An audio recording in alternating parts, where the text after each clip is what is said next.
तुम्ही आमचे जिओचे रेग्युलर कस्टमर आहात, तर तुम्हाला रिमाइंड करण्याकरता कॉल केलेला आहे. तर तुम्हाला रिचार्ज करायचा आहे नंबरवर. मॅडम तुम्ही करून देताय का जरा बॅलन्स?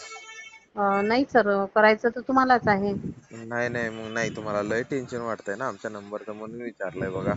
म्हणलं नाही तुम्ही नाही, करताय की टेन्शन काय. टेन्शन नाही वाटत आम्हाला तुमच्या हा नंबरचं. हा. आमच्या लिस्टमध्ये तुमचं नाव आलंय म्हणून आमचं कामच आहे फोन करणं. आम्ही कशाला हो टेन्शन का? घ्यायचं? नाही नाही, आता तुम्ही कंटिन्यू ते आमचं कंटिन्यू कामच फोन आहे फोन करणे. करणं. किती कसं काम राहतं मॅडम तुमचं? रोज एक फोन करायचा? तेवढंच काम आहे आमचं, फोन करायचं. हो का? 200-200 कॉल करावं लागतात. कशाला करताय मॅडम, एवढा त्रास नका घेऊ ना. हं.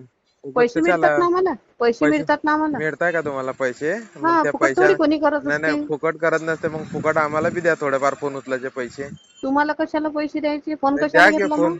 फोन कशाला घेतला? आता तुम्ही तर दिला नाही स्वतःच्या कमाईने घेऊन, म्हणून आम्ही आमच्या कमाईने घेतला होता. मग आता तुमच्या आम्हाला कमाईने माहित घेतला, फोन नव्हतं असे उचलासाठी. काही उचलासाठीच असते फोन. रिकामचोट काही असे राहते जे कंटिन्यू फोन करणार, आम्हाला फोन माहित नव्हतं ना. उचलासाठीच असते, अहो तर फोन तुम्ही पैसे उचलासाठीच देणार असते. का? तुमचे नौकर आहे का आम्ही? फोन उचलासाठी असते नसते तुम्ही सांगणार का?